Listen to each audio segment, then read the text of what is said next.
What's up, everybody, and welcome back to another edition. Honestly, we might have to stop dropping the whole angle about the people filling in and stuff now, because based on the comments section from the last couple of videos, you've been kind of coming into your own here as a, consistent favorite. What do you think about that? Well, I'm really honored because all of the people that you really want to see are filming promo for season 40 right now. So I'm all that's left. So I don't think Mike could get a better podcast guest because everyone's busy. So I'm glad that people are dealing with me. No matter the circumstances, I mean, listen, people have taken a liking to it, so Yeah, I'm never busy. I'm always online. I'm always ready. So, let's go. yeah. Well, listen, now we just talked before we hopped on this recording about how the last couple times we hopped on here, it's been a slow week in terms of challenge news. We've at least got a sprinkle of something to, at least give our thoughts on here. And the top, which is the trailer just dropped, or at least the first trailer. I don't know if there's going to be another one, maybe right before. But no, they dropped the trailer, and they've been dropping some other social media content, like kind of prepping us for the season.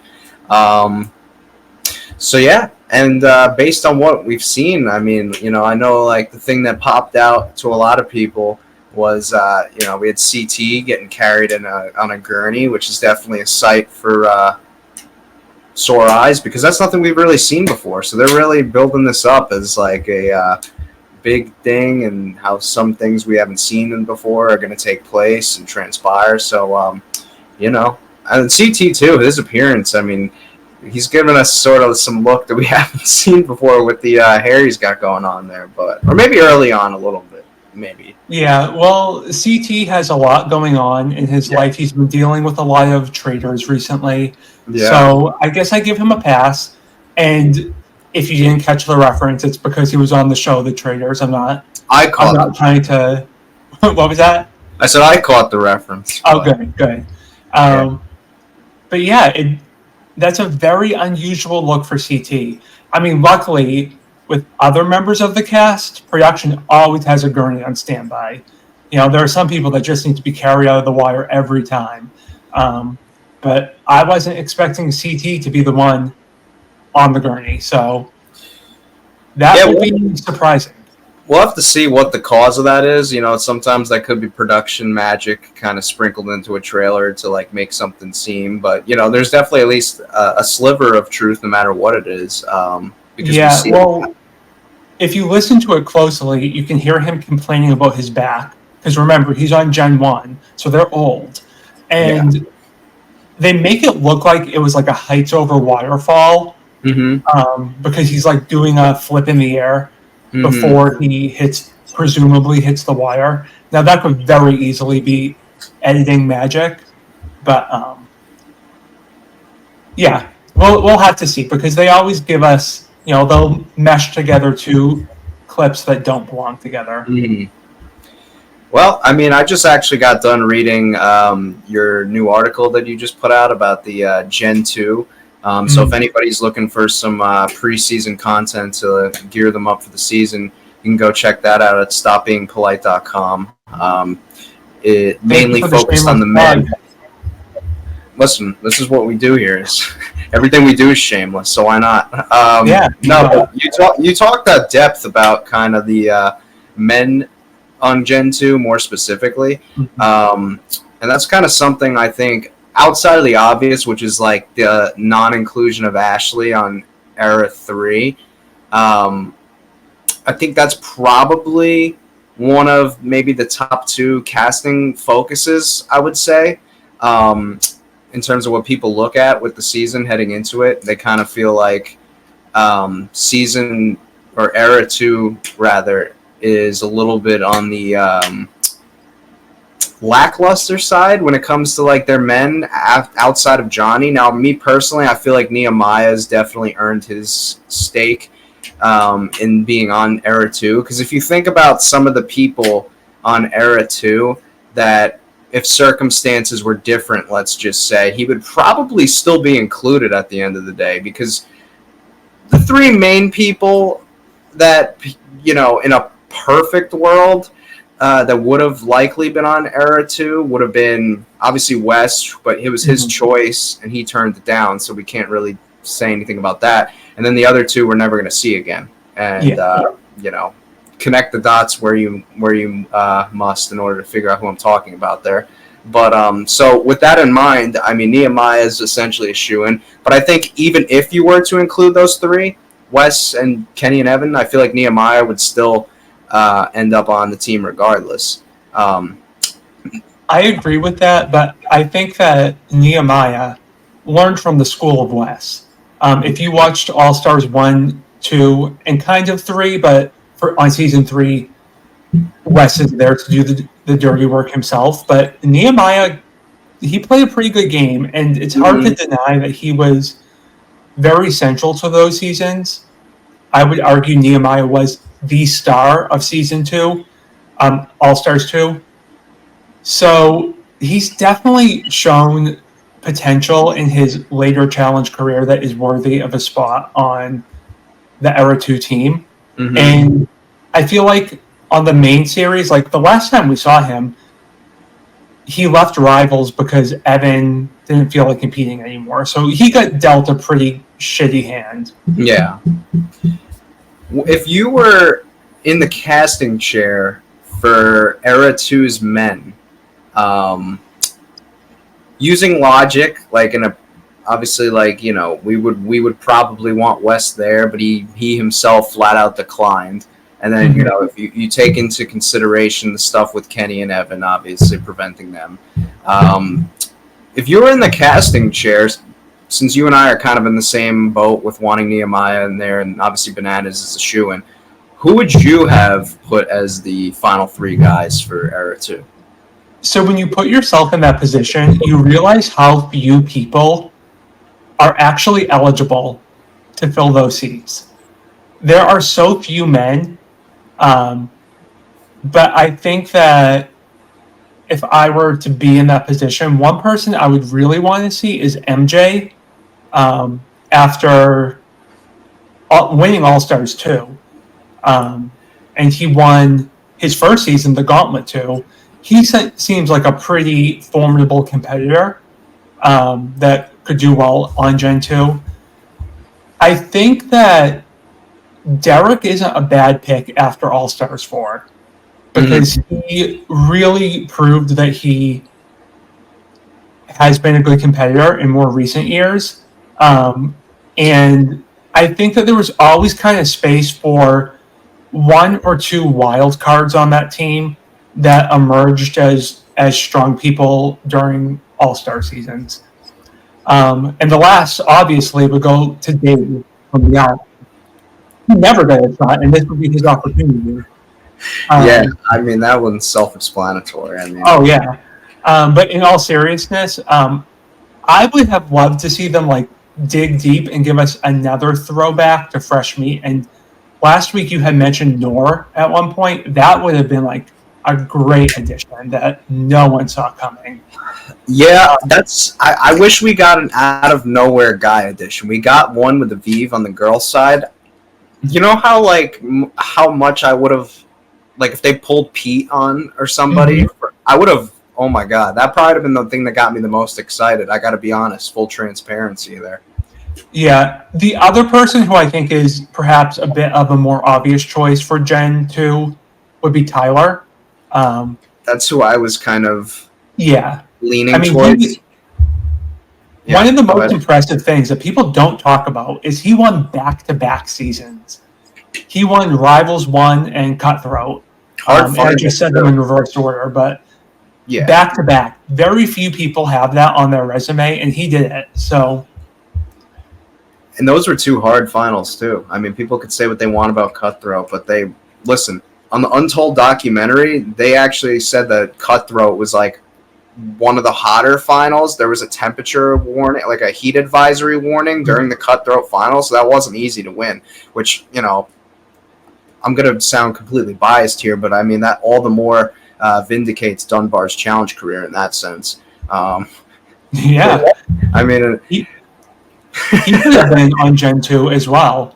Honestly, that would have probably been another one that I would have actually, like, all jokes aside, would have actually been there before. If, like, you would have told me, like, Dunbar over Ryan or Brandon, with all due respect to those gentlemen, I probably would have said, give me Dunbar. Let's see him. Let's give me the dummy bear. Let's go.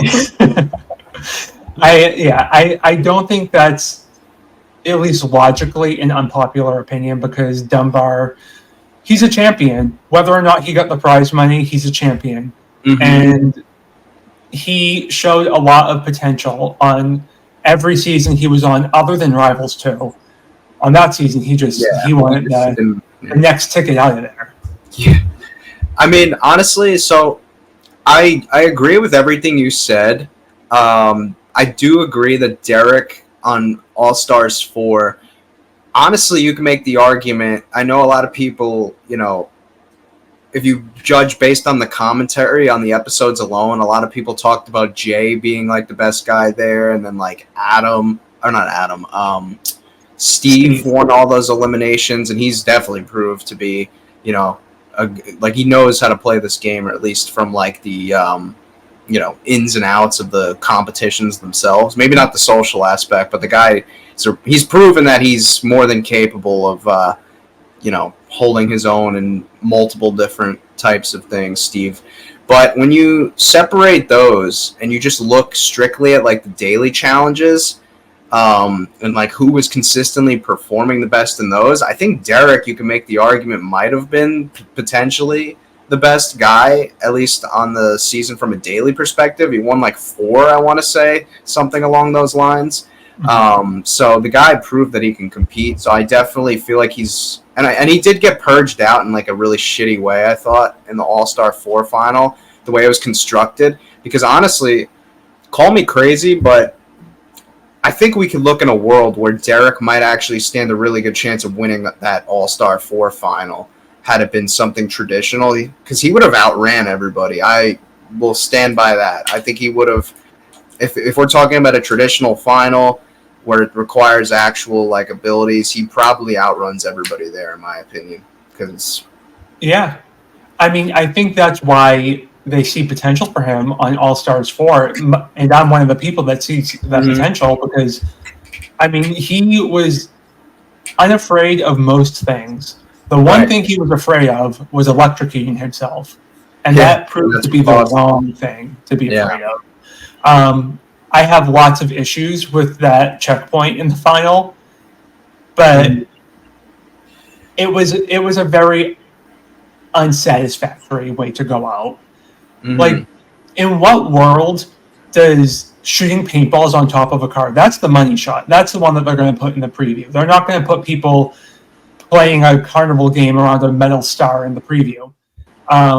In what world is the car and the guns just like an advantage checkpoint, and the carnival game, the electrical star, is the elimination checkpoint? Doesn't make a whole lot of sense to me logically, but what do I know? I'm just sitting on this podcast. I'm not a producer.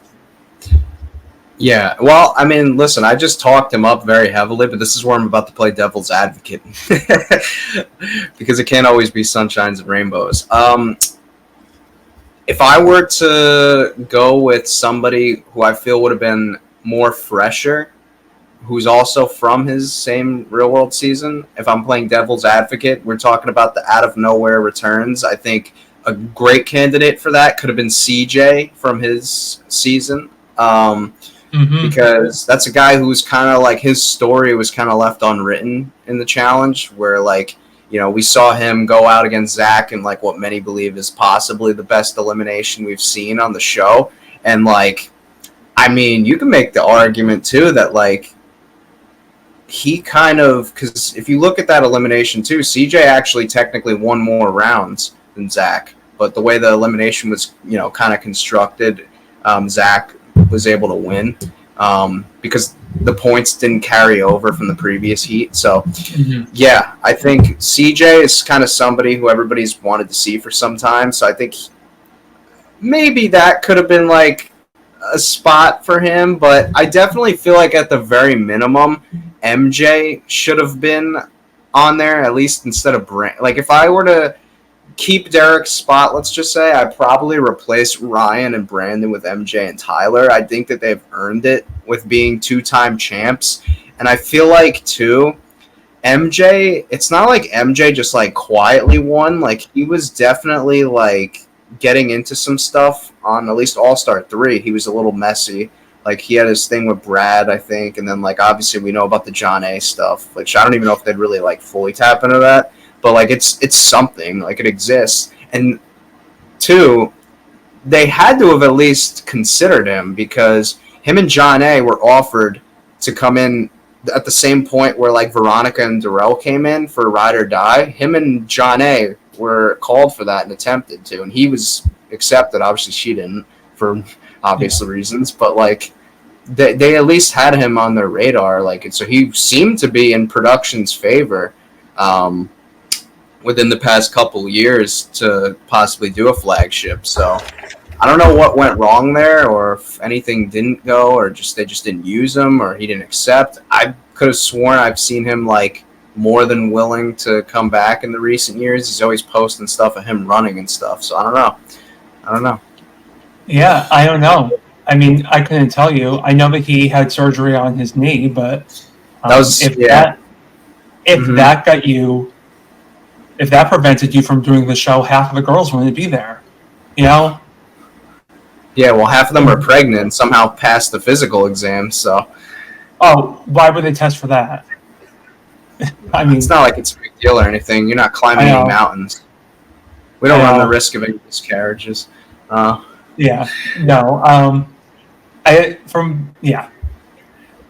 anyways, I'm sure MJ was considered. He should be considered. So I don't know what happened. Yeah, and then, you know, obviously era 3, we should have had Leighton from Are You the One. No, but anyways, no, but we could get into today's video. So this one, and for those, by this point, you would have already seen the thumbnail. By hopping onto this video, you will have a pretty good idea of what today's topic is. We're talking about who should have won, and I'm holding white cheddar popcorn seasoning just because, like, I'm not using it, but I need something to hold when I'm, like, just talking and stuff. So if anybody's curious, that's what that was.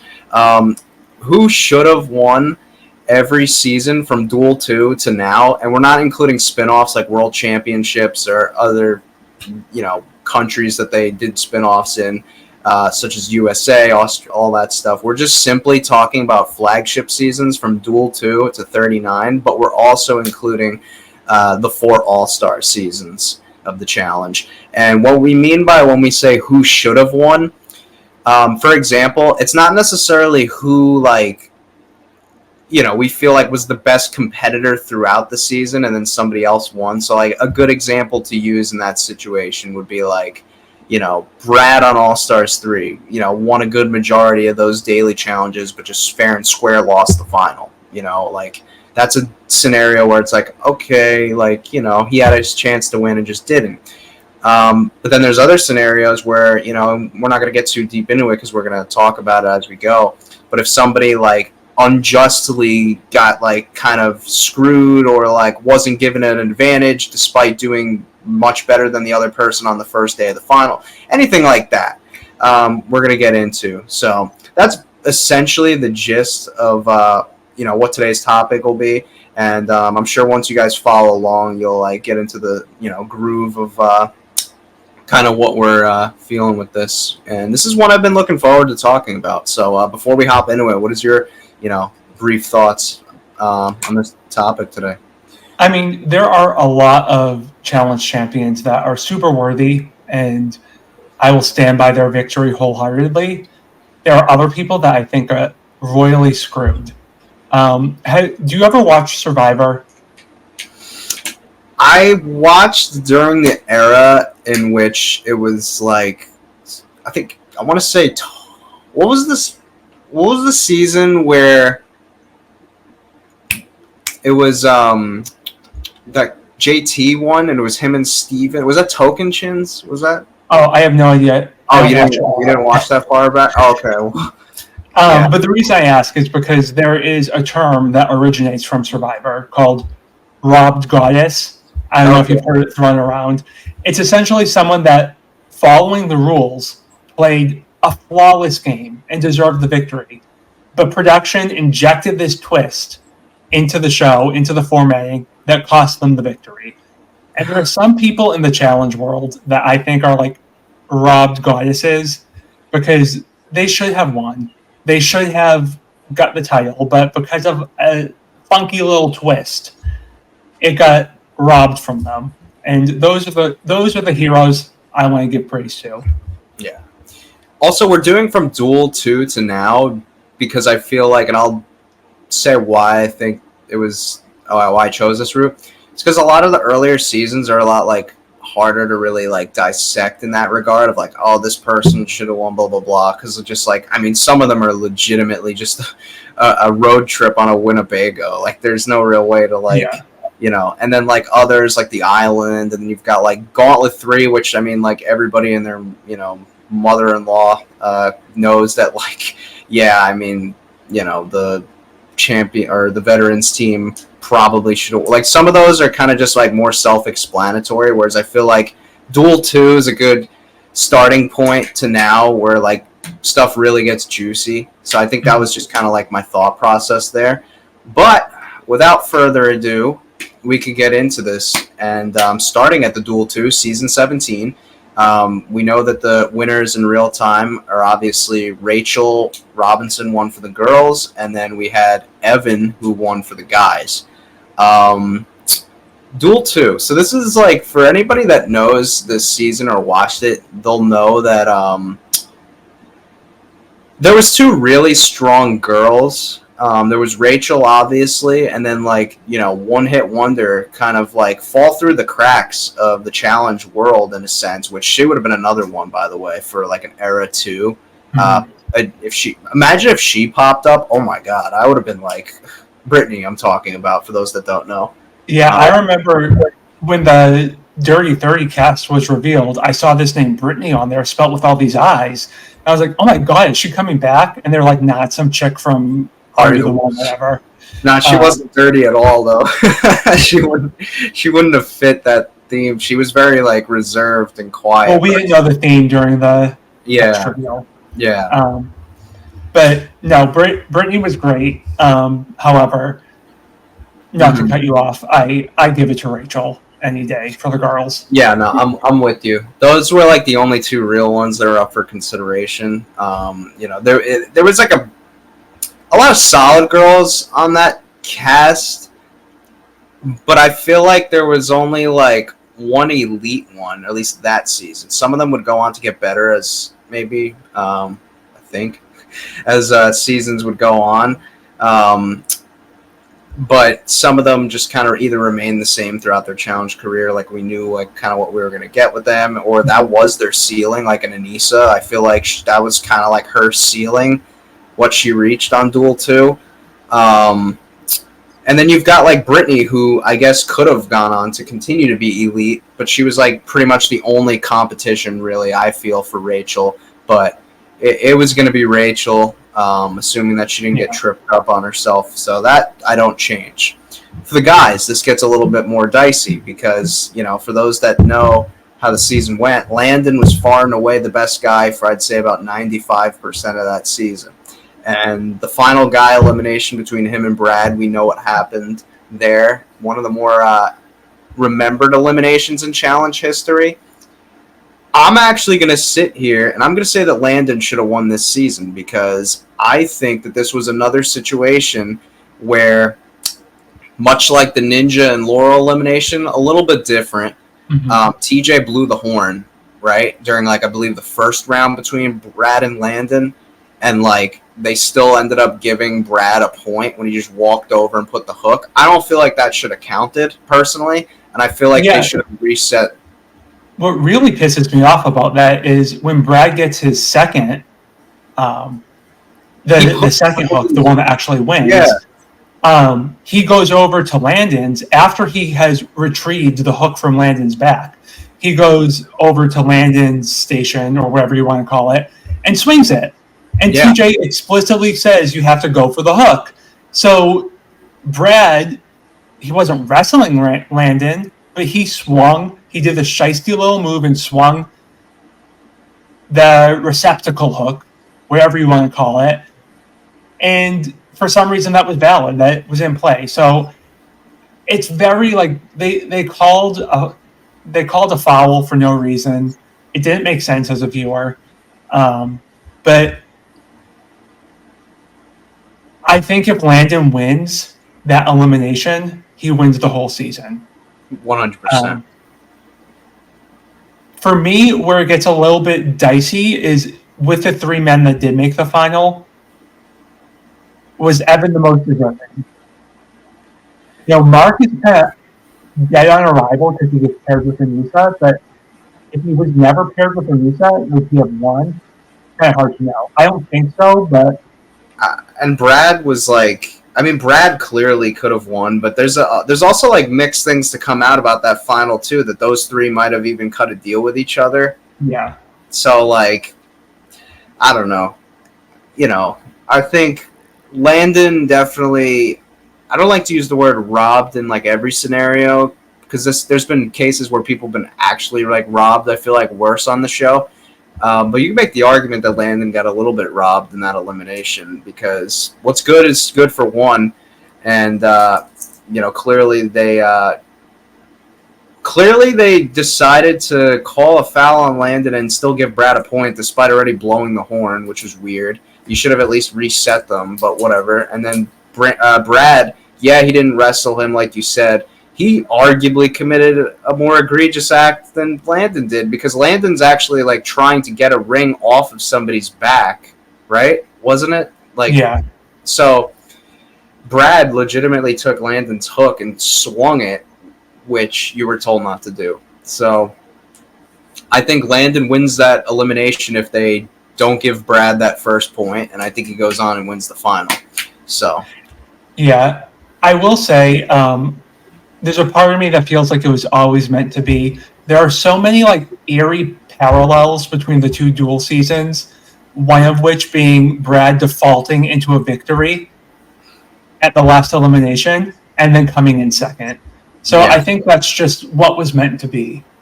I think they wanted Evan to win though too, because he didn't win at that point, right? So I think they wanted to get Evan or Brad a win. I'm not saying that was like their complete motive, but I definitely feel like from a storyline perspective, they probably like were like, yeah, it wouldn't hurt to get Landon out of here. Like, yeah, I mean, the most exciting winner for them. Yeah, the other 3 guys wanted Landon to go into the elimination, so yeah, I don't know.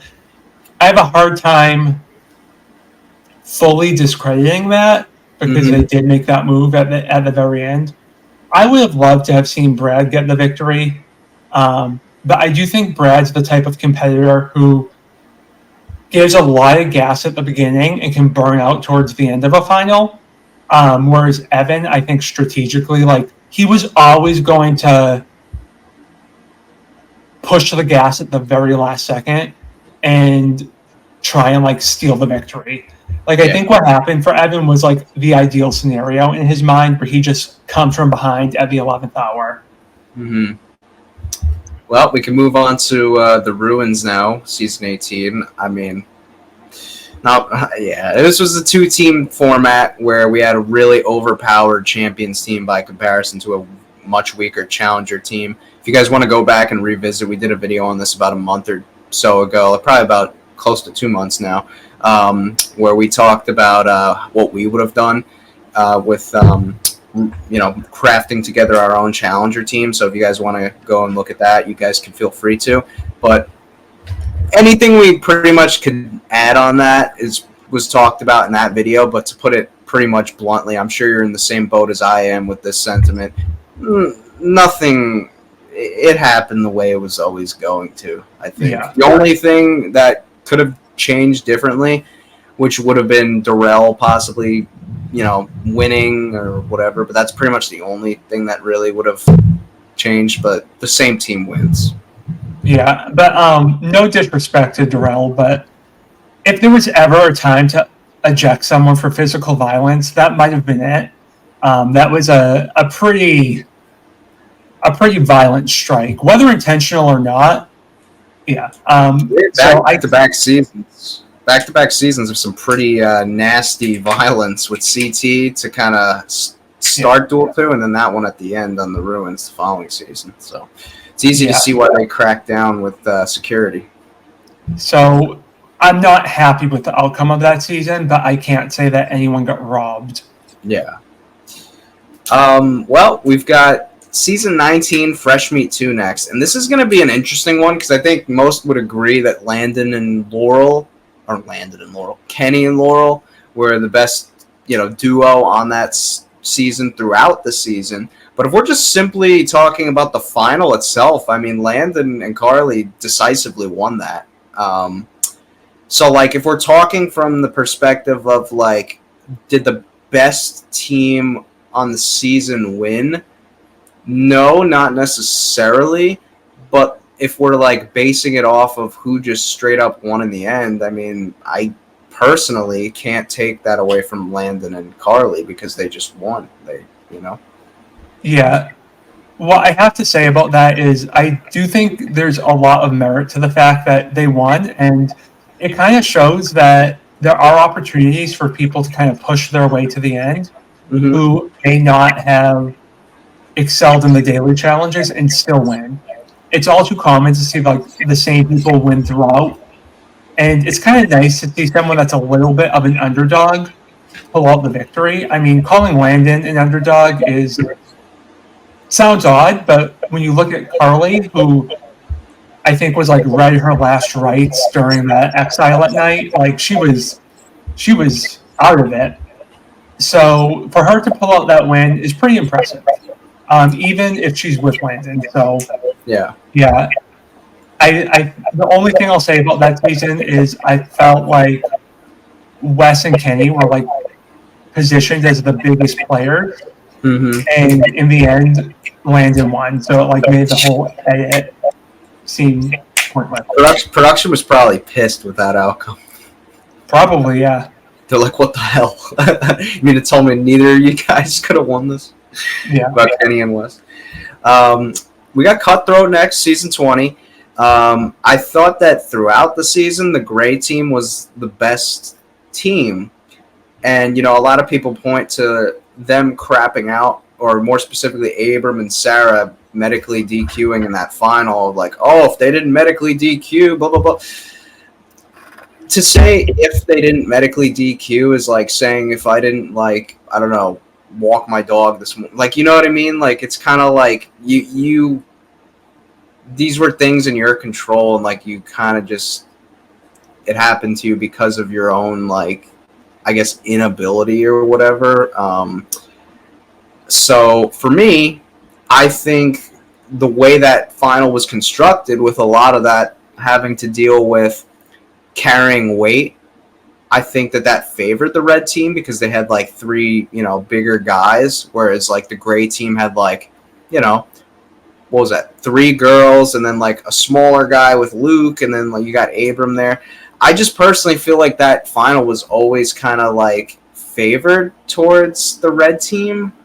Yeah, so Cutthroat almost strikes me as a format, or it's not similar to the Inferno 2, but it's similar in the regard that the winning team started off with a lot of players that they kind of had to get rid of, but when they really leaned out and got down to Dunbar and his friends, then they were pretty strong.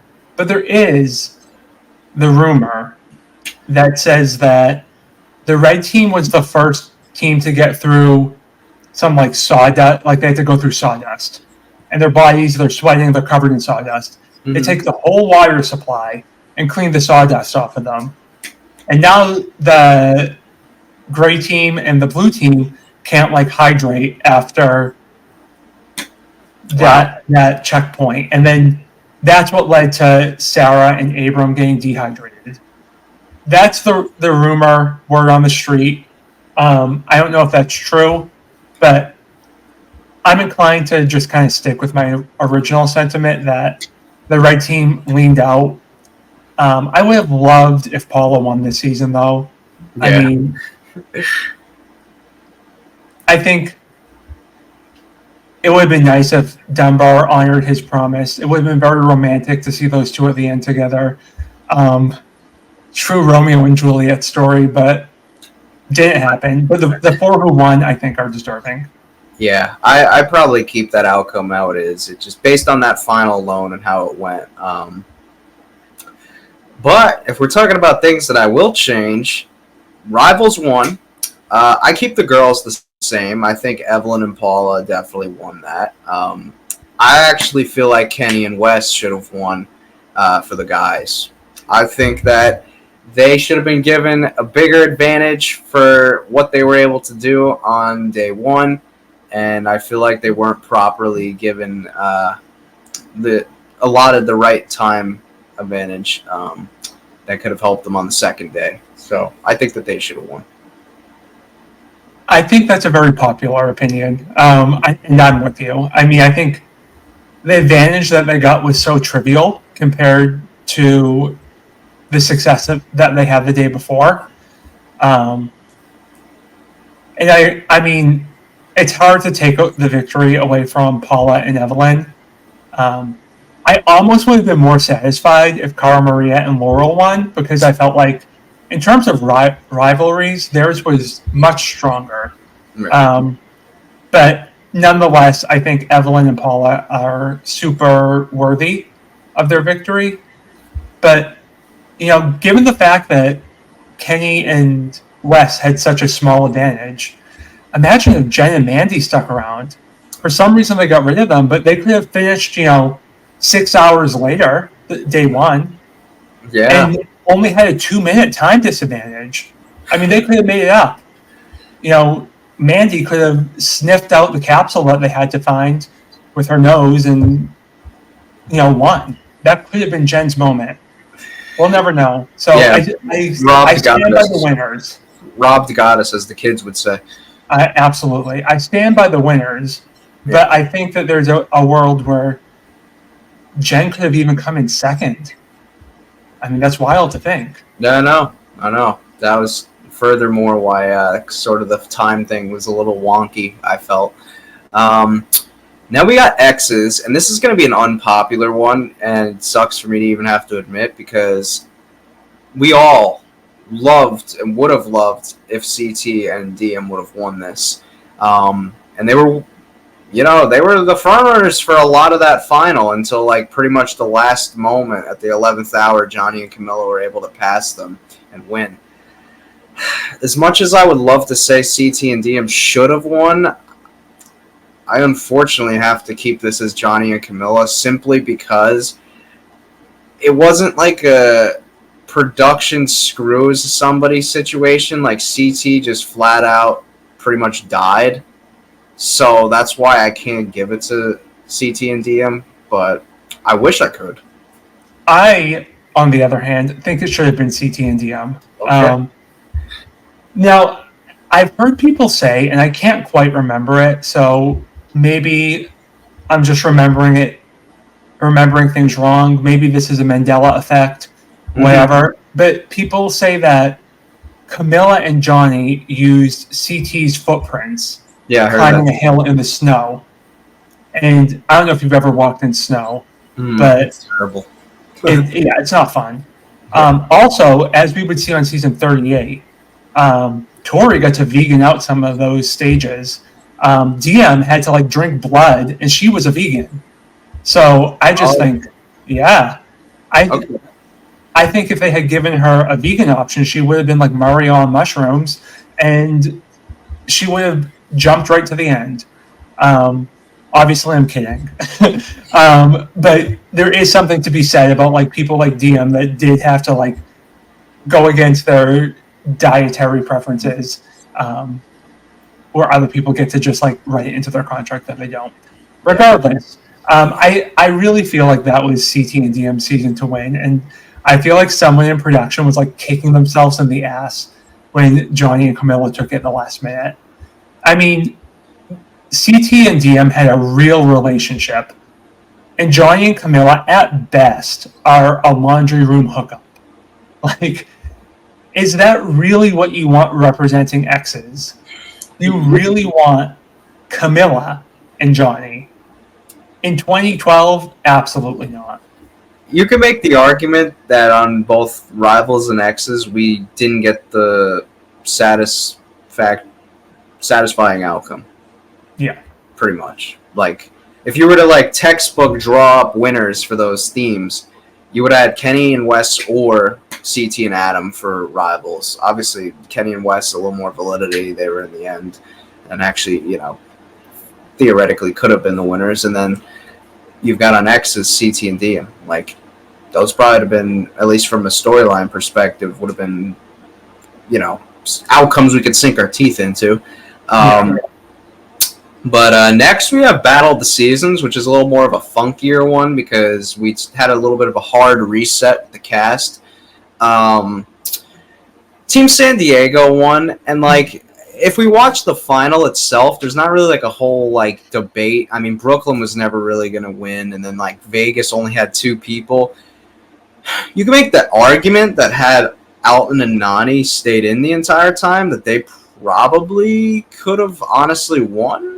But that's using like hindsight, and like there's a really good likelihood that Alton threw his elimination, in my opinion. He did. Yeah. So I mean, with that, I don't think anyone's debating that. Yeah, with that in mind, you kind of that's where I lose Vegas for me. The dark horse, though, that doesn't get talked about is had Cancun won that hall brawl. I mean, we're talking about Cancun probably winning that season, aren't we? But that's not who I'm picking. I still go with San Diego, but I'm saying in a world where, let's say, it was sudden death between Zach and CJ. CJ would have won, but in that overtime heat, they did a best 2 out of 3. So there's a world. If all of Cancun made it to the end, all 4 of them, and somehow Frank and Ashley won, or I'm sorry, Frank and Ashley were the remaining 2 San Diego people, assuming Sam and Zach lose on that hall brawl. Mm-hmm. Maybe this is unpopular. I still think Frank and Ashley pull out the W, and people get mad and all that jazz. But there was an anchor on Team San Diego, and it wasn't Frank, and it wasn't Ashley. And I still think that they can figure out how to get through that final as a duo. I don't think Brooklyn's really posing a threat. I think that it kind of sucks to say it, although, you know, clearly San Diego fan here. I think San Diego deserves their win. Yeah. I mean, Frank was like a polarizing character that season, but I'll be damned if they didn't do well. Right. I'm gonna agree. We can move to Rivals 2 now. I don't think there's really a debate with these winners, to be completely honest with you. Paul and Emily ran away practically with most of the dailies. Obviously, Cook and Cara gave them a little bit of a run for their money on like the first day of the final, but I still think Evelyn and Paula win this season and were the proper winners. And then as for the guys, I'm going to stick with CT and West. They destroyed that final. There was never really, in my opinion, like a runaway team throughout the season with the dailies. I mean, we saw CT and West towards the end kind of put things together and start racking up daily wins. I don't think this gets talked about a whole lot, but I don't think it doesn't change the outcome, in my opinion. But I actually see a world where if Zach and Trey never got DQ'd, that they actually could have given CT and West the toughest time out of all the rest of the teams.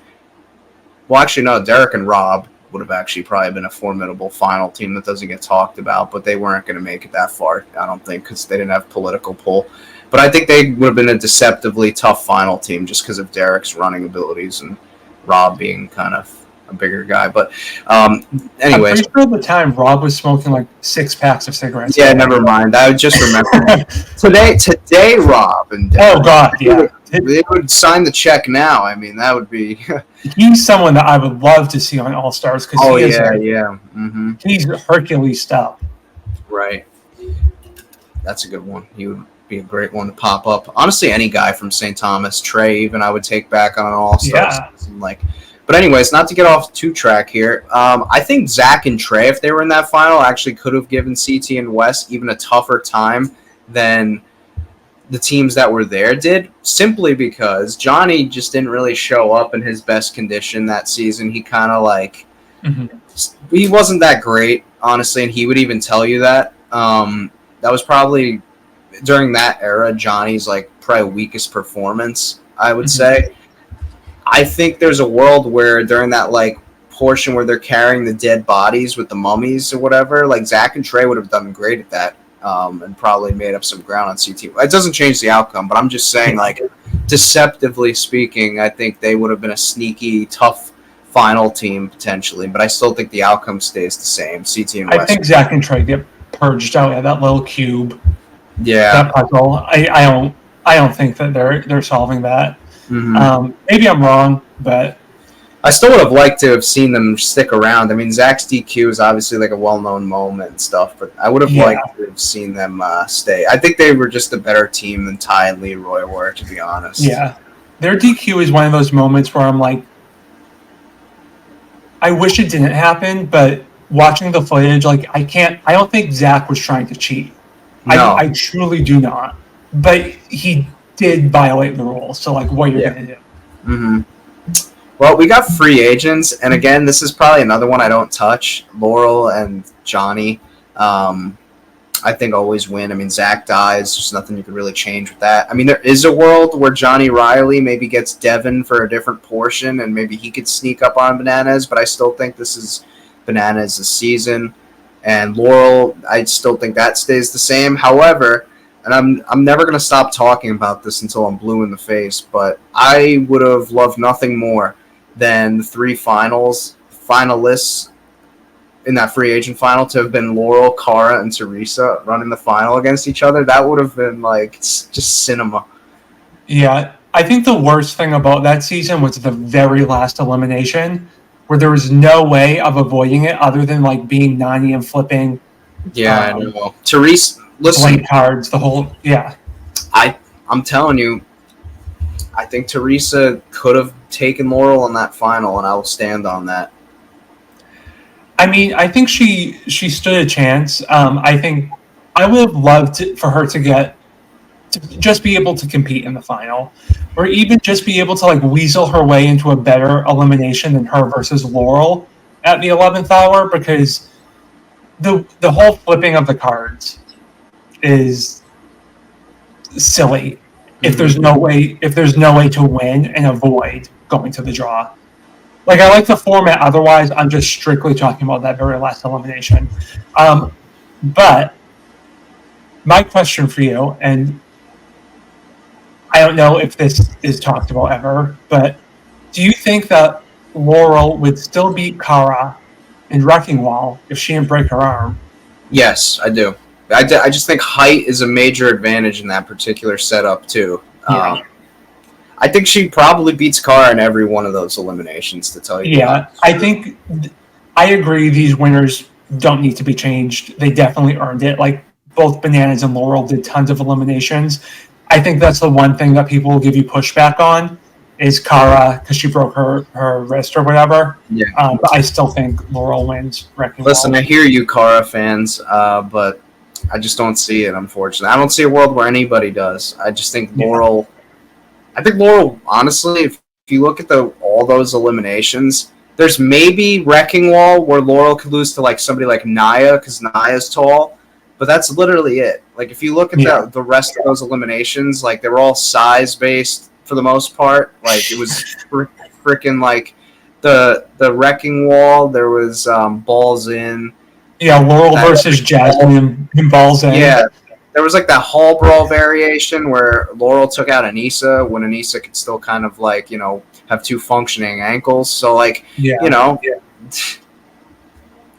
so I wouldn't change a thing. But I will say this, if you flip Nani and Teresa's roles and Laurel still gets stuck with Zach when he dies, I think Teresa capitalizes on that a little bit better. But I'll take that If there's one thing Teresa knows how to do, it's see an opportunity and take it. Seize the day. Yeah, you never know. Exes too. This is one that I will never take to my grave because I'm going to be talking about this till I'm a mummy. And Wes and Teresa should have won this because that exile twist, I mean, I don't even need to harp on it that much anymore because I've already harped on it so much in previous videos. It was complete horse shit, and it blew up their entire game. And I think had it not, Wes and Teresa would have won that season. I agree with you. I wholeheartedly agree with you. This is one of the biggest Rob Goddess moments to me because even with Bananas coming back, Wes and Teresa are the only eliminated team that never had an opportunity to come back into the game. They're the only ones. And they had played so well. They had manipulated people, pushed their way to the end. I would have loved to have seen them win. And I think it would have been satisfying because they fought really hard and played a really strategic game. But what about Bloodlines? I think again, this is kind of a weirder season, but I probably just end up keeping it the same, I would say, with Cara and Jamie. This always felt like Cara's season to win. I mean, it's pretty obvious that someone in production was trying to make Cara the star of this season. And if that's not clear, look at the fact that we had just had 4 seasons with no one from Road Rules on it, and then Abe gets brought in as a replacement after the 5th challenge. It's just such a weird element to inject into the game. Now, personally, I think that Christina should have won. Christina and Emily, they got completely screwed. They were the best performing females in the first challenge. No one talks about that. But if we're removing them from the equation, it's Cara's season. Yeah. Didn't that season tank in the ratings by comparison to... Yeah, at the beginning it was really rough. It had an uptick around Christmas, and that's when the CT and Faith episode came in. So clearly that's what people were looking for. But it was just such a somber time for the challenge, and through it wasn't really anyone's fault, but a lot of competitors just wanted to mentally separate themselves because the loss of Knight and DM was really hard in that environment, and I can see that, and I think viewers felt it as well. All it took was Christmas time, with the whole Bloodline theme, bringing the family together and stuff to get people back watching. Who knows? Oh yeah, absolutely. Makes you wonder why Ride or Dies didn't do this. No, it doesn't. I know the answer. Rivals 3. Yeah, this one's pretty self-explanatory as well. I mean, the season start to finish was pretty much set up for them to win. We've got Johnny and Sarah. I mean... But do you think there's any scenario where Sarah should have won over Johnny? No, not really. Well, actually, yeah, to be honest, because Johnny apparently got caught with Adderall, his jacket, during the stay-up all-night portion of the final. So by that metric, yeah, I do think that Johnny probably should have been, at the very minimum, not given the choice to steal the money, but also, too, could have potentially been given the Dunbar treatment to a lesser extent, or alleged Dunbar treatment to a lesser extent, where he gets a dock of his winnings cut up or whatever. Apparently he did. Apparently he lost $5,000, which is trivial. God. But I mean, I do feel like after the first checkpoint, we kind of just see Bananas win everything. Mm-hmm. So I don't even people are going to point to that, but I don't even think Bananas was going to lose to Sarah on most other checkpoints. I think he always has the points in his favor. And I'll go back to this with Final Reckoning. They knew the outcome that they wanted on this season. Mm-hmm. Whichever cast member said, I'm stealing the money, was going to have production's favor. That's just what it is. Yeah. No, yeah, not much I would change there. Next one, we got Invasion, which is a little bit of a weirder one, just simply based on like the format. It felt like a lot of the stronger guys, at least on the underdog side, like Hunter and Shane, in my opinion, were the two best guys from the underdog side, and they both unfortunately got taken out in bloodbaths. I don't feel like Hunter, had he made it to the end, would have actually won the final, just because he's a little dippy. But it's the truth. But then when we're talking about Shane, he's somebody who I feel like definitely could have and probably honestly would have won that final if he was there. But again, that's using like hindsight. I'm only like going off based on what we were given. And so I guess with that in mind, I would have to keep CT as the guy winner. Just basic, because Corey was never winning that, and I don't believe that Nelson beat CT. So, I mean, literally the only thing you could change, which you can't, is because Darrell just straight up lost to CT. Would have been if like Darrell would have been there, because Darrell, like, obviously, like, he had the 2 elimination wins over Zach and Johnny, so like people kind of like look at him as having a more like impactful season than CT did, despite the end. But again, you can't really change that. CT beat him clean in that elimination, not so fast. And CT beat not so fast. Like he won. Mm-hmm. I know that there was a way to win, but he won. Like he beat Darrell. He beat the competition. So you can't take that away from him. Like he knew the strategy. He won. I'll say this again. He has an engineering degree. CT is smarter than we give him credit for.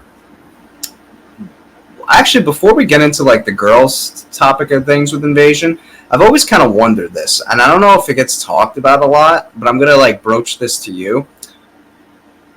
Those eliminations for the champs that season were considered like classic eliminations, right? And I'm not saying I like Not So Fast. Like obviously, like from there onwards, I view it as probably the more, like, if you're gonna test like and give an even playing field to competitors that like requires like pretty much every which asset to like be used, both like brains, brawn, strategic, whatever. That's probably the most all-around like elimination. So in that regard, I will say that I like the elimination. But if I'm solely speaking to like 2016, 17, whatever it was, if you're following up pole wrestle and balls in within a classic elimination, I'm genuinely shocked that they did not make that final elimination hall brawl. And I don't know, and I have my own theory here. I think that they didn't make it hall brawl because they knew it was Camilla and Laurel, and I don't think they wanted a landslide. So I think that's why they were like, all right, let's just go with something even for both guy and girl, as opposed to like, we're going to get a complete showdown between Darrell and CT, but on the other hand, I mean, that's a decided outcome. Yeah, I mean, I will say this. I'm sure when they were trying to determine the 3 classic eliminations, they wanted to have one that was strategic, because you can't have all like headbangers and things like that. Right. And I think of the strategic based ones, Not So Fast is up there. It's not the best, but I think there are very few like puzzle strategy ones that match Not So Fast. So I support it in that regard. I've never thought about it from the angle you just posed. The order was just weird, though. Yeah. You know what I mean? Like, I don't have a problem with it, but like, doesn't it feel like the order was backwards? Like, you start out with pole wrestle and you close with Not So Fast. That's not exactly like what I envision with like your closing elimination before the final. You know what I mean? Like, I feel like if anything, they probably should have flipped that and gone Not So Fast first, and then gone with pole wrestle last. But I mean, more power to them, whichever they wanted to do. But I just felt like a little bit, I don't want to call it anticlimactic, because that wouldn't really be the word, but it would more so have felt like just kind of like awkward. I don't really know what it is. It's just like weird. I mean, that's pretty much all I have to say. I've never thought about it from that angle, and I kind of agree. It makes sense. Yeah. But as for the girls, would you change anything? I mean, I think Ashley just straight up won that final. The only thing I could say is like maybe she took another one of Amanda's wins from her, maybe, but Camilla kind of got screwed over by like her. I mean, she was partnered with Corey, and Corey like really shit the bed that during like the portion that he was with her with, so that kind of cost her the win there. Camilla cries and says, why is it always me that has to do these puzzles? Blah, blah, blah. Ashley doesn't cry about that because she can do the puzzles. Mm-hmm. She doesn't need to complain about her partner because she can pick up the slack. I mean, there are elements where she's not the best, but like Camilla wants people to help her because she needs help. Ashley didn't need the help, so she doesn't have to complain about it. That's what Ashley wins. She gets it. She gets to keep it. I love Ashley. Well, Camilla's going to come up very prominently with this next one. We got Dirty 30, and this is a little weirder of one because we got two winners, and they pretty much, if we just look at the contents of dialogue that were said this season, you couldn't have picked two dirtier winners to represent each, of the two winners here. We had Jordan and Camilla.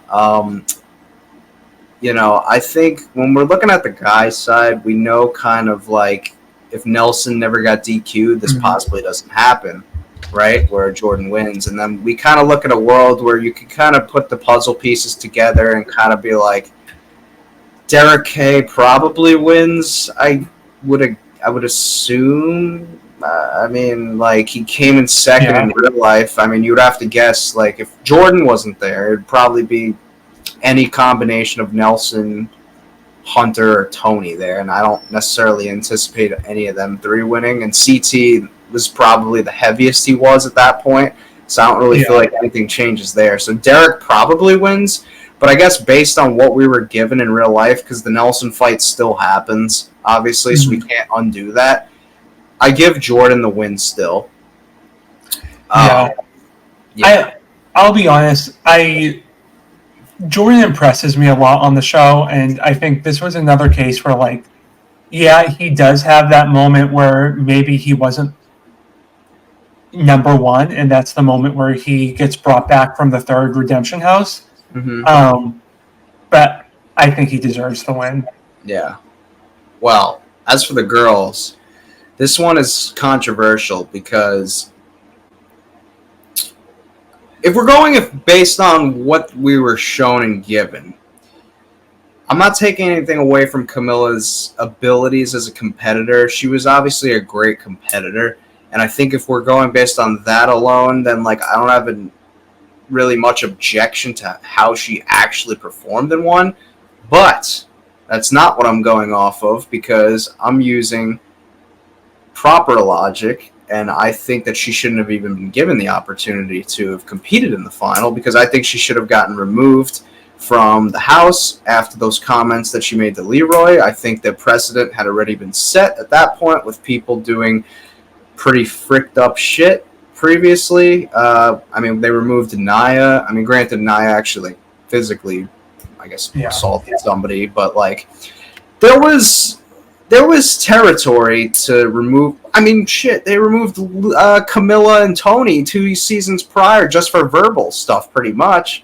So, like, you mean to tell me they couldn't have removed Camilla here? And I understand from a television entertainment standpoint why they didn't, but I'm speaking from, like, what should have been done. I think that she should have been removed.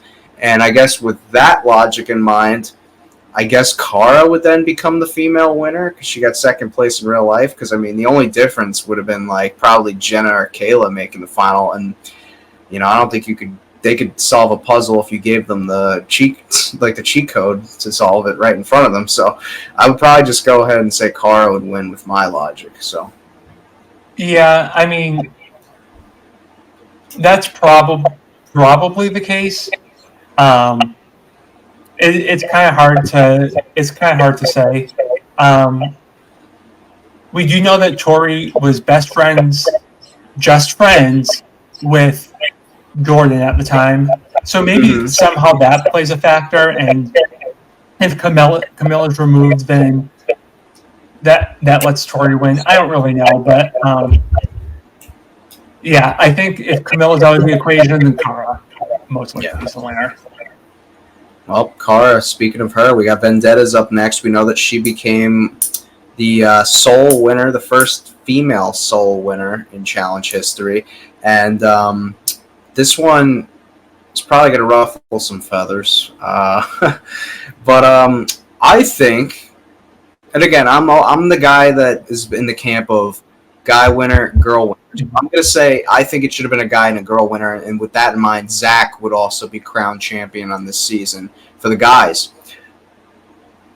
But if I'm playing devil's advocate here, I think even if we were just going with one winner, I think Zach doesn't get talked about a lot. I think Zach got robbed because I think that they made a large portion of that final come down to just that memorization thing at the end and didn't really factor in the running head start and lead that Zach had pretty much like gotten on the rest of the people in that final. Like from what I've heard, he like finished like over a half hour or so before Cara or whoever would next got to that memorization checkpoint where TJ waiting for them. So I think Zach kind of got screwed in that regard, and that like it all came down to a memorization thing. So with that in mind, if we're just going one winner, I'm sorry, I'm giving it to Zach, but I don't think it should go to one winner. I would give it to two, and I would just have Cara and Zach win. But I agree with the two winners, and I agree if it's a male winner, I mean, it's going to be Zach. Yeah. I think Cam should have won. She got completely screwed over by this dumbass mercenary twist. She's the only person who has to do anything as a result of this game of high-low. The only one. And she has to do the worst punishment because the mercenary that they brought in, Melissa, only has beef with one person in the final, and that's Cam. And Cam's the only person to lose that game of high-low. So her development or her progression is just completely stunted by having to bury a log because of freaking Melissa being brought back as a mercenary. Like, in what world does this make any sense? So I think Cam completely got robbed. I think if Cam made it to that memorization game, she stands a great chance of being Cara and Zach and Kyle or whatever. You know, I think Cam should have won. No, that's not where I saw this going, but I'm all for it. I thought. Yeah, I honestly, if there's one person that benefited, and I say benefited loosely because they still ended up getting fourth place in the end. If there's anybody that benefited the most from doing the least in this entire final, it had to have been Kayla, because I think she probably gets purged, honestly. We had Nicole get injured within the very beginning, and then we had Cam get like pretty much screwed by like that mercenary thing with having to bury the log. Mm-hmm. Kayla's probably like honestly ends up in dead last in that final had those two things not happened. Yeah, so I mean, Cam had money in the bank. She could have left with something, but no. Well, she left with Leroy. Well, I mean, it took a while to get there, but she technically left with Leroy. Not this season, no. Yeah. Well, Final Reckoning. This is another one that we've been both very well documented with talking about. I will say that if we're basing it off of like, throughout the season, I think Zach and Amanda probably would have won had they not stepped off the platform. But if we're solely talking about facts and what we've been given, I think Joss and Sylvia should have won. Yeah, I mean, I think that they fudged the times, so Joss and Sylvia could win. I would not win. I'm sorry. I think that they fudged the times, so those two would not win. I will stand firmly on this platform. They wanted one winner. It didn't matter how they got there. They wanted one winner. Ashley saw it. Ashley knew it. She took the opportunity. If you're playing the meta game, she totally deserves the win. If you're going like strictly off the clock, I think Joss and Sylvia should have won. Well, what about we got War of the Worlds 1 next. This is another one where I'm going to have to abide by my rules, unfortunately, with the whole guy-girl thing, and I'm going to have to, unfortunately, award Ninja with being the female winner. I wouldn't change, or that's the one thing I would change. I don't really think I changed much else though. I think Turbo gets his win. And that's yeah. Yeah. What about you? I mean, I think Turbo gets the win in most cases. I think it's funny that this is like the one final where the times are cumulative. It's not the one final. Yeah. But most finals, it's not a cumulative final. There's like checkpoints, and if it's overnight, people don't maintain their progression from the day earlier, all that jazz. This one, it did. It was pretty fair. And I think that's a great standard to set, but the precedent had already been set that people like Kenny and Wes get screwed by the Time Busters. So, yeah, you can make the argument that Theo would have gotten screwed in that case, right? Because he, I think, won day one. Yeah, I think he did. I can't really remember. So, yeah, so I don't really know. I'd probably just keep the same. But I still think Turbo did the best that he could, and I'm getting too deep in the weeds if I try to say another person should have won. Well, we're going to get deep into the weeds, I feel like, with this next one, because we got War of the Worlds, too. And if we go based on, like, I guess, what seemed like the best team would have been the USA team. And this is another situation where it's similar to the Cutthroat final, where it kind of felt like the way it was constructed worked in favor of the team that was worse throughout the season but had trimmed their fat, and they kind of were almost tailor-made for this final. You could point to the weight being heavier for Team USA than it was for the UK team, but like I'm gonna honestly go ahead and I'm just gonna keep it the same, to be honest with you. I think that I'm just gonna keep it. Yeah, I still think that Team UK wins. I think that they always win. Where I'm most conflicted is that puzzle purge. I mean, Tori did lose it. I would have loved, and a lot of people will disagree with this, but you can't tell 2019 Mike anything. I would have loved it if Tori stood up there and was like, "No, Jordan, I want you to lose so I can get my victory." Because Jordan offered to get purged out for the sake of Tori. I would have loved if she did that, got her money. I think it would have painted her in a completely different light. Could you imagine how that would have aged after that? Yeah, and then they break up. Oh my God, it would be such a narrative. Does Jordan deserve the win? This would have been talked about as one of... We talked about what ifs on the last video. That would have been talked about until the end of time. Cause oh, yeah. I mean, what if Jordan didn't sacrifice himself? And I truly think Jordan would have done it. I truly do. I do too. So, I mean, Tori could have won. To be honest with you, after the season, I would have liked if Tori won over D, because D kind of wasn't the best competitor, but I can't fully take away the victory from any of the four winners. I always think Team USA loses, but... Mm-hmm. Well, we got Total Madness next, and I keep Jenny the same 10 out of 10 times. Nothing changes there. This one might surprise some people. I'm going to say that I think Corey should have won for the guys, because same thing with Wes and Kenny, I think, comes into effect here. I feel like Corey won day one of that final, and honestly, I feel like it didn't even play a role in day two at all. I mean, he got that choice where, he had to set up the elimination or whatever between, who goes in against who and whatnot. But it ultimately didn't end up really mattering on day two. You know what I mean? I feel like... Yeah. I do think avoiding elimination is a pretty good prize. It's much better than what Wes and Kenny got. Yeah. I mean, I think if you told people before the start of the final, the winner gets to set up the elimination match and everyone else is in jeopardy, I think people would still fight very hard for that win. Yeah. Whereas if you were like, oh, the winner gets a 1 minute time advantage tomorrow, some people are going to go easy.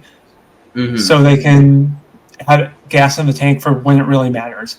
But I still think, and I've said this before on your podcast, if you were just adding up all the times cumulatively, Corey would have won. I think that he had the best time overall, if you consider day 1 and day 2, because he didn't finish that far behind Johnny on day 2. No. I think this was kind of his season to win, and he did everything he was supposed to do, except math. Like he didn't do the math too well on day 2, but we can only expect so much. So I'm kind of with you. I think it would have been great if this was Corey's season. Mm-hmm. We got double agents next. Honestly, I don't think I really change a thing about this. I think CT still wins. I think, Now, here's where it gets really dicey. Mm-hmm. Word on the street is they changed the math equation that stopped the clock on day 1. Originally, it had to be the male and the female both finishing their equations. And then they made it so only one had to, which would have meant CT's clock was ticking while Amber tried to figure out math. And we all know that that's a hard thing for Amber. So CT definitely got an advantage here because they just kind of stopped his clock while other people were doing math. This is another season I would have loved if Cam won. I know they wanted it to be like Leroy's big moment. Cam and Corey would have been great winners in my eyes. Yeah. I mean, you do make a valid point there. If the rumors are to be believed. Right. Which, I mean, has it been validity, or does that validity, or? I don't know if it's been validated yet. I don't know if we ever really will. I just see so many happy coincidences for CT during this season. Yeah, they were really trying to vindicate the J loss from Total Madness. Yeah. So I think this season should have gone to Cam and whoever she wants her partner to be. Well, now we're seeing a little bit of a time jump here, because after this, we don't immediately hop into another flagship. We actually get the introduction of All-Stars, which we got our very first All-Star season. This is another one where I do not change the guy. Yes, wins that. But I think we should have had a guy and a girl winner for this. And with that in mind, we know that John A. and Kellyanne technically tied, but I think when you crunch it all together, I think Kellyanne probably would have won that tiebreaker. Yeah, so, if I was betting, I would say that the way they would have done it was they would have made the last leg of the final, the individual leg, worth more points to avoid a tiebreaker. Yeah, which would have realistically given Kellyanne the win. So to think about. I think that this should have been her moment. This hurts my soul to even think about. Yeah, I don't take anything away from Yes. I think Yes. Yeah, earned it, deserved it, got it. It was actually really satisfying to watch him win as someone who I'd seen all of his original seasons, and he was just like so out of the blue, but like a really good guy to see on the challenge persevere and do well. Well, we hop back into the flagship now, and this is 37. We got Spies, Lies, and Allies. I think this is another one where CT wins. I'd keep that. Do you change anything for the girls? Oh, absolutely. Who do you give it to? Tori? Most likely, yeah. Yeah. I do not think the loser or the winner of that elimination should be able to pick their partner at the very end. I mean, they were in the elimination because they lost. They should be punished. That should be... You have to survive your elimination. That's your reward. Is that you're still in. Like, you don't get to have your cake and eat it too. Yeah. Now, I would assume that would mean CT and Tori win. But who knows? CT could do some stupid shit and pick Emmy and then to run with him. I mean, I don't think Emmy knows any numbers past 4. So I don't know what good she's going to do cracking a code. But Isn't it crazy how quickly she kind of just came and went and fizzled out within the challenge world? Like, she kind of seemed like, I kind of figured they were going to position her to be something, and then they wanted to. Yeah, but some things said on talent shows kind of prohibit that from happening. Yeah, I think that. I mean, it's not really my grounds to say, but yeah, I think that they've given much bigger passes for people who have done much worse. Yeah. I wouldn't be, if they were consistent about it, I wouldn't be crying foul over this, but it's also, there are people coming on to the next season that have done some pretty egregious things that have just been forgiven.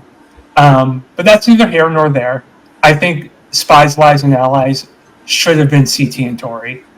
Yeah, I'm with you. We've got All Stars 2 next, which is honestly it was controversial at the time, but I feel like because of all 4 of the All Stars, this one, correct me if I'm wrong, probably had like the least glitz and glamour in the sense of like, the first one it was like your guinea pig, all the eyeballs were on it. You had a lot of like, I guess, bigger names, and then like the third one you were introducing people like Naya, Kayla, like these were like, big Jordan, big names, and then the fourth one had Cara, Laurel, like a lot of storylines kind of there, blah blah blah.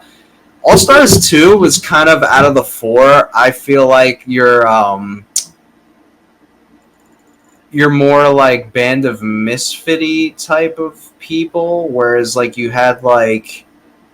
definitely had stars there, but I feel like you also kind of introduced some like people who we hadn't really, either seen for a long time or just are kind of like on the more like, like we had people like Janelle came back, Ryan, Derek. So I feel like with that in mind, that's why All Stars 2 doesn't get talked about maybe as much as some of the others, in my opinion, at least. All Stars 2 is one of the seasons, I would call it like a B-cast season. Like, a lot of those people were not the breakout stars from their Real World or Road Rules season. Like, when it comes to the challenge, Janelle was there, but she was always second to Paula in terms of casting. So that's a lot of the competitors that we saw. But in terms of the results of the season, I was really happy with the winners. Okay. I would have loved, maybe this is a hot take, I would have loved if Melinda and Nehemiah pulled it. I was going to say that's who I think should have. Really? Yeah, I do. I mean, I don't know why they just let them like walk in the middle of the forest. Because if you remember, they like don't follow the right path to get to the epicenter or whatever they call it, and they like get lost in the woods. Yeah, and I mean, they were probably chomping at the bit to throw in the shot of a lion eating a carcass like they did Natalie when the last person got lost in a final. But they realized they weren't in Africa, so they're like, oh, I don't think there's any lions in Cancun that we can find. Yeah, but I would probably actually I would say Nehemiah and Melinda, actually, because correct me if I'm wrong. Didn't they win the first day or something like that? They did. Yeah. Okay, so there's some validity to that statement. And I think the entire final came down to pretty much that like crapshoot of solving your safe, pretty much. Which I have nothing against the winners. So like I'm fine that they got their money and they're considered champs. Or in MJ's case, he became a second-time champion. Maybe this one had a little more merit to it because people feel like the Gauntlet 2 final was a joke. But so I'm glad that he was able to get another win to at least kind of like buff up his resume. And then John A got her win that you could have argued maybe from the season prior or whatever, and it kind of completed her arc of. There was a controversy with the safes at the end. That I don't necessarily think that Janelle and Durrell were robbed here. I think that they lost their opportunity to catch up. And that's kind of what it came down to. And then I think the way that they resolved the blunder was very hush-hush. And, like, they just kind of saw, okay, John A. and MJ are in the lead before the broken stage, so they win. Yeah. And that seems like how the winner was determined. I can't, given the fact if there is an issue with the safe, I can't deny that logic. So I think that MJ and John A. are worthy winners here. All right. That's fair. What about, oh, well, actually, yeah, this is probably the first time since we've been doing this where it doesn't immediately jump back to another flagship. We got back-to-back All-Star seasons here with All-Stars 3 coming up. Yeah, this is probably another one where I don't really touch. I think that Brad was probably who I wanted to win. And I feel like he was probably the best guy if we're just talking like the dailies throughout the season. But I think Wes straight up won this final, and same goes with John A. as well. I'm glad that she got another win to kind of silence any doubters that she might have had from the previous final. And then Wes kind of had like his a little bit of a redemption arc of sorts where, he gets his third win finally that, you could argue he was robbed of on Exes 2. So, yeah, no, I'd probably keep the winners the same. Yeah, I agree. This was like, West winning was kind of expected. I don't think he definitely had competition there, but he was doing well. So it was an earned victory, but one that I saw coming. John A. it was more satisfying the second time to watch her win because like she did it on her own. Back in the day, I was like kind of a John A. hater. She was not my cup of tea. She shut me up really well. Like she came back on All Stars, and anyone who doubted her, she was like, "Yeah, I can do it, and I'm smart too." And I mean, hey, all the credit in the world to her because that was her season. Listen, I'm playing devil's advocate here, but I would have loved to have seen how the final would have shook out had Kayla been the one to get purged instead of Kellyanne. That's all I'm saying. Yeah. I think it would have been a more interesting race, and it would have been like almost like euphoric in a way, like the two ladies that tied on the first final of All Stars. Like now we kind of let them battle it out to see. Yeah. Oh yeah, that would have been cool. Yeah. Plus, I just feel like John A. I think she was always beating Kayla and Naya. I don't think that was ever going to be, Yeah. But we bring it back to the flagship now, finally, and we get Ride or Dies. Which, I know we're both like chomping at the bit to talk about this. With Devin and Tori as your winners. Again, I didn't watch a whole lot of this season, but just kind of what I've gathered. I do know that Horacio and Olivia did kind of early into this final relatively get kind of medically DQ'd because of what happened to Olivia. Do you feel like there's a world in which they maybe change that outcome, or do you feel like it doesn't? They were in third place. I do think that there's a world where they outperform Anissa and Jordan, which is actually kind of funny to think about Jordan coming in dead last in this final, but I do think that could have happened. I mean, again, I think despite all of like the weird people talking about, I even joke about like the vegan dishes and stuff like that, I don't think that's stopping them from winning. I think this final, I don't forget how long it was. It was like 16 weeks to film this whole final. It was like, I'm exaggerating. It was 100 hours, which is like 4 days. Yeah. So like so much just did not matter in this final. And then it came down to like some little corn maze. So yeah. Sounds like a waste of time. I know. And go figure, after they had a 100-hour final, they have to cut the prize down to $400,000 the next season, whatever it was. Well, yeah, because they spent all that budget to film for 4 days and get all these. No kidding. Then you can't pay the people. So then after that, we've got, well, actually, no, if we want to be technical here, All Stars 4 was technically filmed before 39, but the powers that be decided to drop 39 afterwards. So I guess we'll go 39 first. I'm going to go at, well, I mean, for starters, Nerys should have definitely been crowned female champion of this. I just wanted to put that out there first and establish that. I think we're in that. As for the guys, Emmanuel was the winner. Do you change that or do you keep it the same? Yes. You change? I don't care who wins. Oh, not Emmanuel. I think Nerys should have won over Emmanuel. Mostly because, I mean, there really was no consideration in the final for any differences between the genders.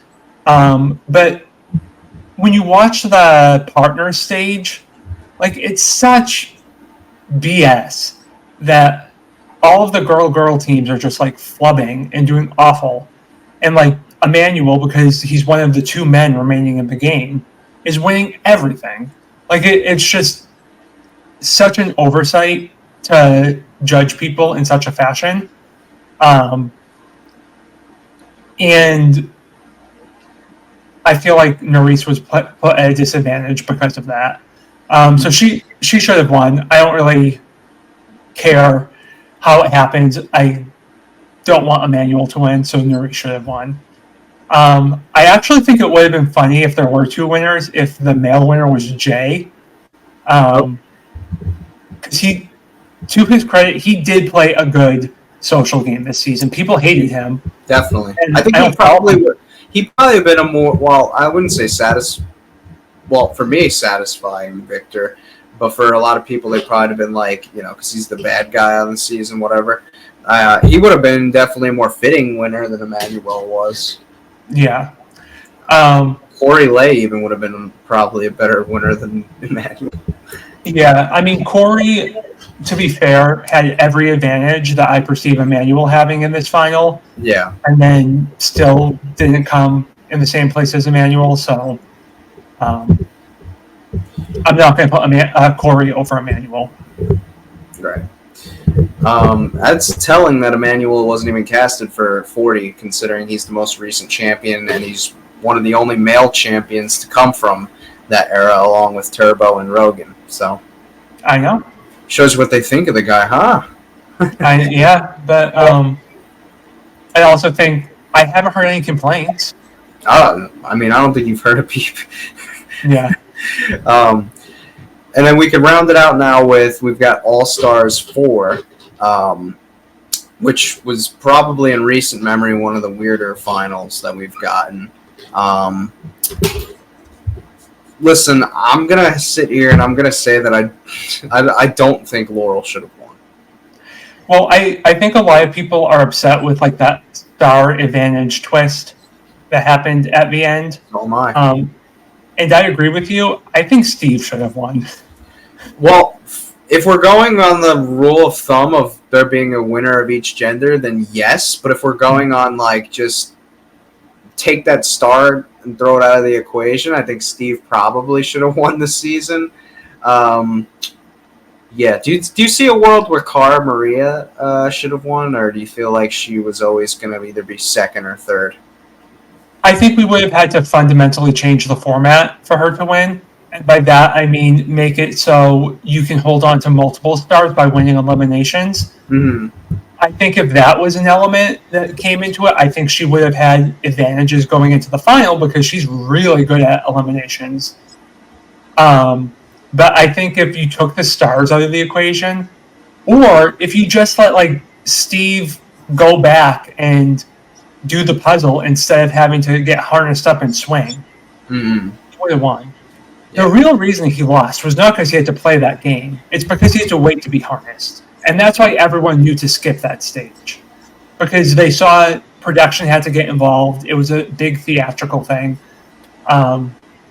So, I don't know. I feel like a lot went wrong for Steve to lose, but in all fairness, Laurel did see how to use the star advantages correctly and she did not make the same mistake as Steve. So, I don't know. Yeah, I'm going Steve, with all due respect to Laurel. I'm glad that she got another win on her resume. Good for her or whatever, but I just think that it wasn't a satisfying victory as much as it should have been. So. And the funny thing about it is we had all these people giving Laurel stars in the final, and you would think that they would be able to edit the format so we see Laurel in like this really strategic, politically savvy, or just friendly, or as like a friendly character in the game, and we don't. Instead, we see her like chasing Nicole the whole season, which we all knew how that was going to end. But, you know, I feel like there should have been footage of her getting along with people that correlates to her receiving stars. Yeah, and I feel like this final is going to keep aging poorly. As I feel like the year and next year rolls on. But yeah, we'll have to cross that bridge when we get there. But there you go, ladies and gentlemen. That rounds out all the winners from Duel 2 to now. If you feel like one of us or both of us made a wrong prediction or a wrong choice in your eyes, please feel free to let us know in the comments section. I love nothing more than to wake up each morning and to hear about how I'm delusional by saying Paula could have been a female goat in the previous video. I think we're all a little delusional. Oh, yeah, there's nothing wrong with a little delulu in your life. Yeah, I mean, we're talking about the challenge. I don't expect, like, high art to come from someone like me. Right. This is what I'm doing with my time. So, yeah, feel free to call me delusional. But, ladies and gentlemen, just to give you a tune-up for next week's video, this is one him and I are both very excited about. Just to give you guys a little bit of a preview to sink your teeth into if you've made it this far. We're fantasy casting Battle of the Seasons 3. I think that would technically be considered the third edition, right? Because you had two. Yeah, they wouldn't call it that. But yeah. They wouldn't call it that. But in our eyes, we're going to call it Battle of the Seasons 3. And we're going to be doing it kind of like in an all-star, like as if it was an all-star 6 type setting. So, like, we're not going to cast it as a flagship because we all know if that were to take place in real life, we would get, like, people from the same, like, Love Island, like, Bollywood or something. Yeah. So, yeah, we're going to cast this with the mindset that this would be taking place on an all-star 6. And we think you guys will really enjoy it because it's something we're excited about talking about. Because I feel like Battle of the Seasons could be something that, if done right, could be a really good format with the right cast. But yeah, I think that's one that fans, if done right, would be really excited to see. Yeah, so you're gonna have to get your creative juices flowing with that one. I'm excited to see what you come up with. I've got my list already made up. Oh yeah, I was gonna work on mine, but I have to dig deep into the archives and really think about who I want to pair Lacey with, because Lacey is definitely coming back. Well, there's a guy from Boston I think you could give a call to. Oh yeah. Danny James. All right, but no, this was another fun edition, and thank you guys for tuning in, and feel free to give him a shout on. I guess it's called X now. It's always going to be Twitter to me. Give him some shout on Twitter if you agree or like his opinions, and if you continue to hate mine, then you know where to find me as well. But until next time, guys, take it easy. Thanks for having me. Yep. Thank you for joining.